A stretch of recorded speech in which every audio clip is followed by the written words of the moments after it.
एक घटना आपको सुना देते हैं, आज्ञा पालन का स्वरूप।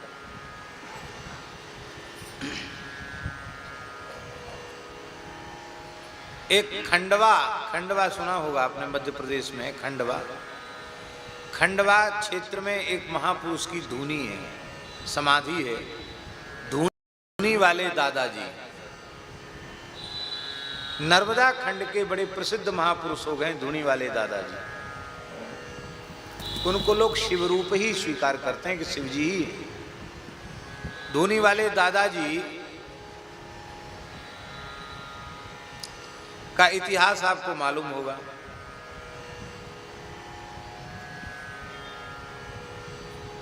अफगानिस्तान के, वो उस समय की बात है, कहां जा रहा है?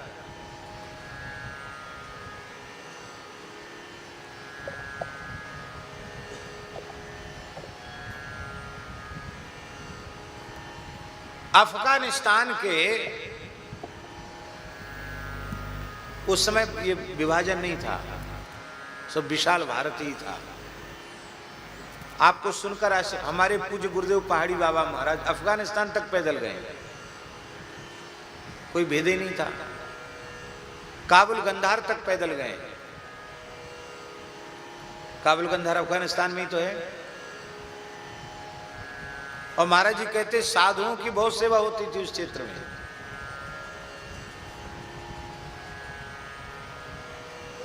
पर एक बात और कहते थे महाराज जी, कहते त्यागी तपस्वी की सेवा होती थी। कपड़ा लत्ता और कोई चमक दमक से हो तो उसको नहीं मानते थे उधर के लोग। और ठंडा इलाका है, एक लंगोटी में हो, कमंडल हो, एक तितिक्षा हो, अरे महाराज बहुत ऊंचा फकीर है, बहुत सेवा होती थी।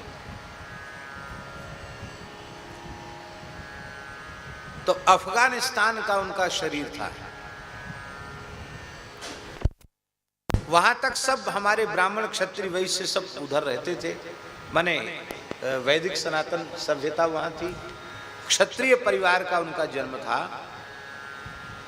किनका? गौरी शंकर महाराज का, धूनी वाले दादाजी का नहीं, गौरी शंकर महाराज का जन्म था।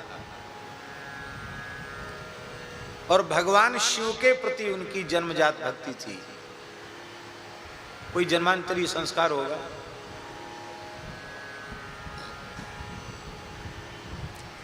तो शिव जी के प्रति भक्ति होने से वैराग्य जगा और वहां से वो चले।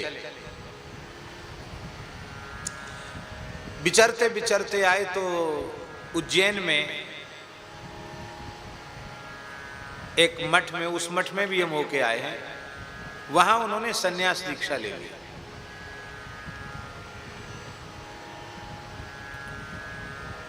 गौरी शंकर गिरी उनका नाम हुआ।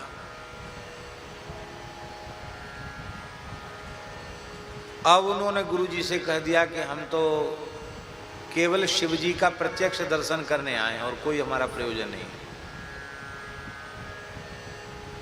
तो गुरुजी ने कहा जाओ नर्मदा परिक्रमा करो। नर्मदा जी सबकी इच्छा पूरी करती हैं। वो नर्मदा परिक्रमा करने लगे और बड़े त्याग वैराग्य पूर्वक शिव नाम जपते हुए, और उनके साथ साधु जुटने लगे। तो 2-2 हजार साधु उनके साथ रहते थे। कितने?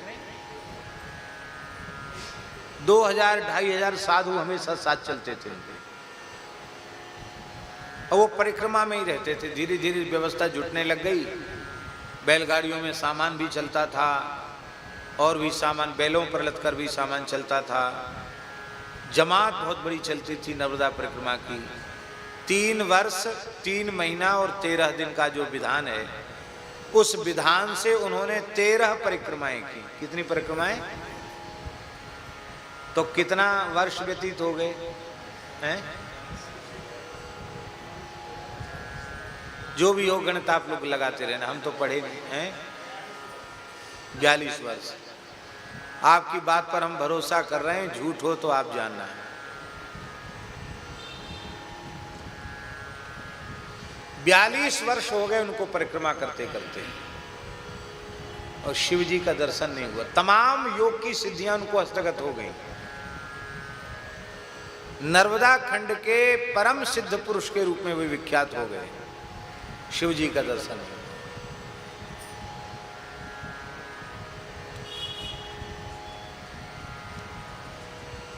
तो उन्होंने निश्चय किया कि अब जीवित रहने से कोई फायदा नहीं है।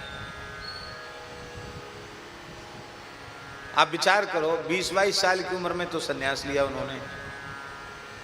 अब कुछ समय गुरुजी महाराज की सेवा में भी रहे होंगे। बाद में गुरुजी ने कहा होगा जाओ परिक्रमा करो, और इतना समय बीत गया, बुढ़ापा आ गया, बड़े बड़े जटा थे उनके। बोले अब हो गया, बहुत हो गया, अब हम जब नर्मदा जी में जीवित समाधि ले लें। तो नर्मदा जी के जल में जमात पड़ी हुई थी और आधी रात के समय नर्मदा जी के जल में प्रवेश किए। ये साईं खेड़ा के आसपास की बात है, जहाँ उस जगह भी हम होके आए हैं। वहाँ नर्मदा जी का जल बहुत गंभीर है, हाथी डूब जाए इतना गहरा है। और वो चलने लगे तो घुटने से नीचे ही पानी न जाए, घुटने तक पानी। उनको आश्चर्य हुआ, मैं मरने के लिए जा रहा हूं और डूब ही नहीं रहा हूं, क्या बात है, घुटने तक पानी। 20 धार में पहुंचे। बोले नर्मदा जी हमारे प्राण भी नहीं लेती हैं। बहुत दुखी हो रहे थे। तो उसी समय एक कन्या ने उनकी उंगली पकड़ी, तो स्पर्श करती उनको चौंके। कौन है? देखें एक लाली। तो लाली हंसते हुए बोली कि स्वामी जी मरने क्यों जा रहे हो, क्यों मरना चाहते हो? तो उनके मन में आया कि इसको कैसे पता लग गया कि मैं मरने के लिए आया हूं। ये आवाज इसकी बंद होगी, क्या बात है? तो तार वार लग गया क्या? तो है क्या हो गया?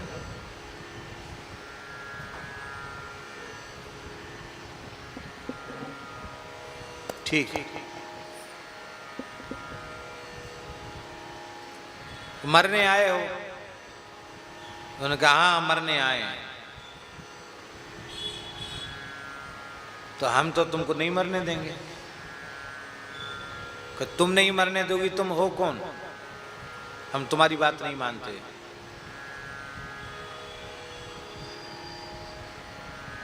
तो उन्होंने कहा मैं नर्मदा हूं, हमारी बात मानोगे? मैं नर्मदा हूं।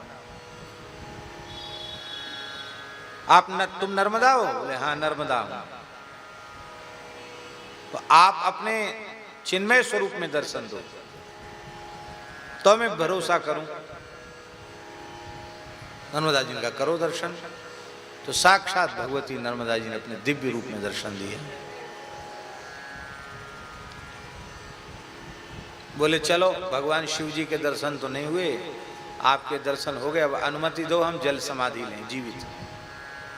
अरे नर्मदा जी ने हाथ पकड़ लिया। अरे नहीं नहीं मरो मत, तुम्हारी भक्ति पर रीझ कर बरसों से शिवजी तुम्हारी जमात में चल रहे हैं। रसोई बनाते, भंडार बनाते हैं, कढ़ाई मांजते हैं, बर्तन मांजते हैं, पंगत फिराते हैं और तुम्हारा पांव भी दबाते हैं, तुम्हारी सेवा करते हैं। भगवान साक्षात शिव चल रहे हैं तुम्हारे साथ और तुम पहचानते नहीं। तो कौन से शिव जी हैं, हम तो पहचाने नहीं। महात्मा तो बहुत हैं हमारे यहाँ। तो जो धोनी वाले दादाजी के नाम से प्रसिद्ध हुए, उनको लोग केशवानंद जी कहते थे। तो जमुना जी ने कहा कि जिसको आप लोग केशवानंद कहते हैं वही है वो महापुरुष, कुछ शिव जी हैं। तो गौरी शंकर महाराज बोले, मन में सोचे, अरे ऐसी सामान्य कपड़े पहन के रहता है, कोई भजन नियम करता भी दिखाई नहीं पड़ता, तिलक स्वरूप भी नहीं करता, खाली बर्तन मांजना, इधर से उधर सामान रखना, रसोई बनाना, यही सब काम करता है। तो मन में सोचने लगे। नर्मदा जी बोले संदेह मत करो, वो स्वयं शिव जी हैं। तब इनके मन में आया कि हाँ, कुछ चमत्कारिक बातें तो हैं, क्योंकि जब से वर्षों हो गए, जब से ये साधु जमात में आया है, तब से किसी वस्तु की याचना नहीं करनी पड़ी, कोई चीज कमी नहीं हुई। नहीं तो यात्रा में भिक्षा मांगनी पड़ती थी। ये तो बिल्कुल सही बात है, भिक्षा तो नहीं मांगनी पड़ी। और जो साधु जो पाना चाहते हैं वो ये बना के तैयार करके खिला देता है। 5 ही बजे हलवा खाने की इच्छा हो तो गरम गरम हलवा तैयार। तो है, तो थोड़ा थोड़ा ध्यान आए कि कुछ ना कुछ चमत्कार तो है, लेकिन वो इतना सामान्य पागल जैसा रहता, वो कहाँ शिव जी हो सकते? शिव जी तो शिव जी हैं, हमारे इष्ट देवता हैं, वो ऐसे कैसे हो सकते हैं? भला शिव जी बर्तन क्यों मांजेंगे, झाड़ू क्यों लगाएंगे?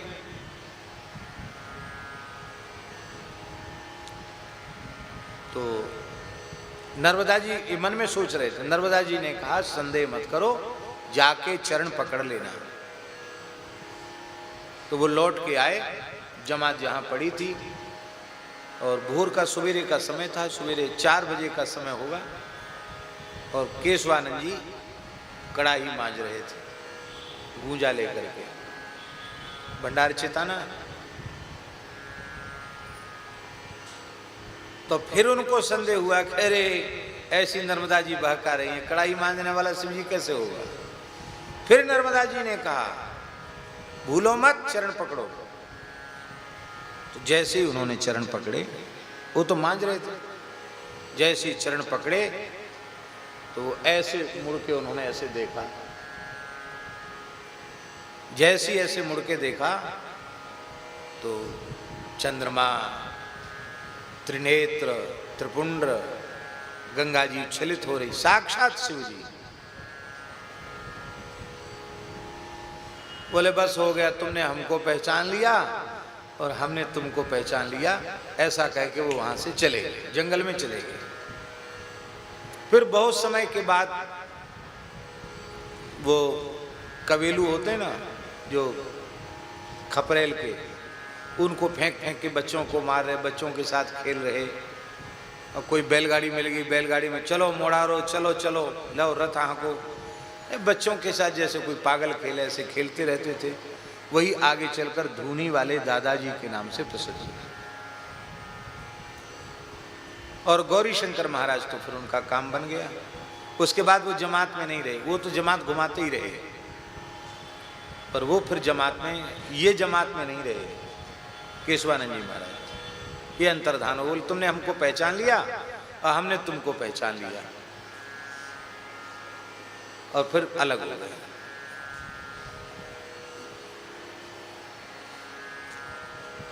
आप लोग ऐसा नहीं सोचें कि हम इधर उधर की बात कर रहे हैं, क्योंकि गुरु निष्ठा की बात है। तो अवधूतों के, सिद्धों के, गुरुओं के उदाहरण दिए बिना वो बात बैठेगी कैसे? वो आकर के वहां विराजे थे कुछ समय बाद साईं खेड़ा की तरफ। तो उसी समय एक और महापुरुष उनकी शरण में आए, छोटे दादाजी। एक बड़े दादाजी थे, एक छोटे दादाजी। तो छोटे दादाजी का नाम था हरिहर भोले भगवान जी। क्या नाम था? हरिहर भोले भगवान जी।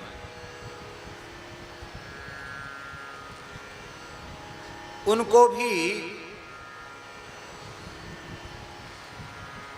गुरु प्राप्ति की व्याकुलता थी कि हमको सद्गुरु मिले,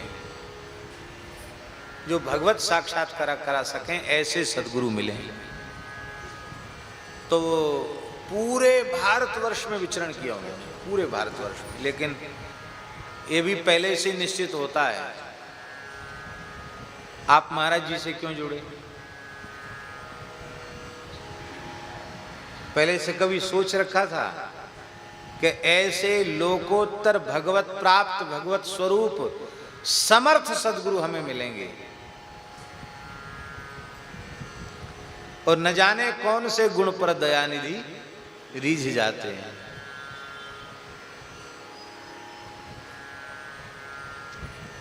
गीत गजल गाने वाला कीर्तन करेगा, अखंड वृंदावन वास करेगा, कभी सोच रखा था? हमें तो गुरु तत्व की पूरी परिभाषा महाराज जी में दिखाई पड़ती है। गुरु वही जो हरि ही मिलावे। कितने जीवों को भगवत साक्षात्कार करा दिया महाराज जी ने। गुरु वही जो विपिन बसावे, वृंदावन वास करा दे। और गुरु वही जो संत सेवावे, इन करनी बिन गुरु न कहावे। और ये सब महाराज जी के स्वरूप में प्रत्यक्ष दिखाई पड़ता है। तो ये भी भैया जी पहले से निश्चित होता है। हमको ऐसा लगता है कि कौन किस महापुरुष के माध्यम से, ये थोड़ी है कुछ समय कोई महापुरुष ना हो, जिस समय वो सब जगह घूमे उनको नहीं मिले, पर निश्चित है किस जीव का किसके द्वारा किस पद्धति से कल्याण होगा, लाभ मिलेगा, इसको भी भगवान के अतिरिक्त और कोई नहीं जानता। महात्माओं से मिलने में जन्मांतरीय संस्कार काम करता है। अपनी बात कहना अच्छी नहीं है। हमारे पूज्य गुरुदेव भक्तमाली जी महाराज, वे हमारे जहाँ हमारे शरीर का जन्म हुआ वहाँ जाते रहते थे गांव में। और जब शरीर के पिताजी का विवाह भी नहीं हुआ था तब भी महाराज जी के शरणागत हो गए थे। किसी का जन्म ही नहीं हुआ था। और हमारे जन्म के लगभग 1 महीने पूर्व हमारी माताजी ने दीक्षा ग्रहण की, तो हमको तो पेट में गुरुजी ने अपना लिया। महीना 20 दिन के बाद तो जन्म हो गया। तो हम तो समझते हैं कि जैसे नारद जी ने प्रहलाद जी को पेट में ही अपना लिया, ऐसे हमारे गुरुदेव भगवान ने हमको उधर में ही अपना लिया। और महाराज जी का बचपन से ही दर्शन करते थे, उनको स्तोत्र भी सुनाते थे, वो गोद में भी बिठा लेते थे। थोड़ी थोड़ी स्मृति है बचपन की।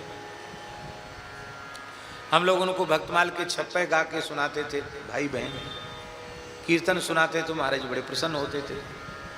लेकिन किसी महात्मा से बहुत निकटता से जुड़े नहीं थे, अवस्था भी छोटी थी। और उस क्षेत्र में एक सन्यासी महात्मा थे, उनका नाम था स्वामी श्री शरणानंद सरस्वती जी महाराज।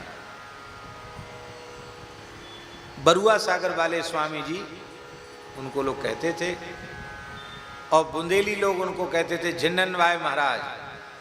झिन्ननवाय महाराज, वहाँ झरना था तो झरना को झिन्नन कहते, वहाँ झिन्नन, झिन्ननवाय महाराज ऐसा लोग कहते थे। वो पूज्य स्वामी करपात्री जी के गुरु भाई थे। स्वामी श्री ब्रह्मानंद सरस्वती जी के शिष्य थे। स्वामी अखंडानंद जी महाराज भी उनके गुरु भाई थे, अच्छे महात्मा थे।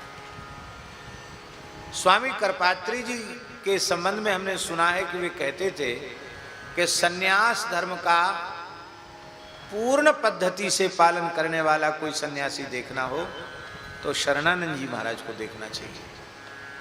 ऐसे सन्यासी थे, अपने संपूर्ण जीवन में कंचन कामनी का स्पर्श ही नहीं किया। दृष्टि ऐसी रहती थी हमेशा, ऐसे कभी देखते नहीं थे। किसी के भी देह का स्पर्श नहीं, संग्रह परिग्रह से मुक्त। पूरे जीवन में एक भी शिष्य नहीं बनाया, 1 इंच भूमि नहीं ली। हस्ताक्षर कहीं नहीं करते थे, न लिखते थे न पढ़ते थे। क्यों? अब बड़े विद्वान थे। क्यों?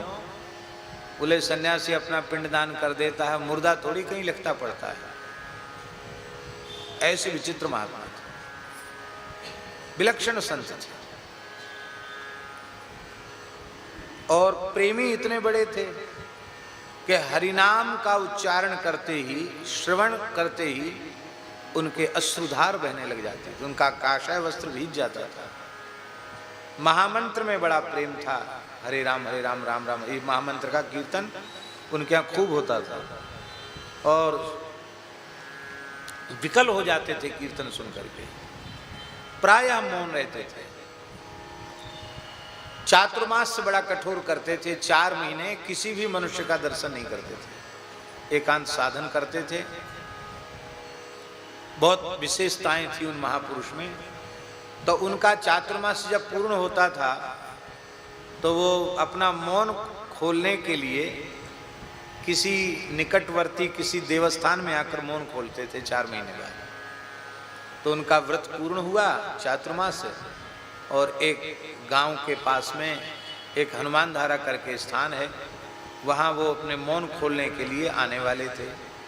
तो लोगों में प्रसिद्धि हो गई कि स्वामी जी आने वाले हैं, उनका मौन खुलेगा, उनका दर्शन होगा। तो स्वाभाविक हमारे मन में विकलता हो गई कि हमें उनका दर्शन करना चाहिए। शरीर की अवस्था अधिक से अधिक 10 वर्ष रही होगी, और दौड़ करके लगभग 3-4 किलोमीटर दौड़ करके हम वहाँ दर्शन करने गए।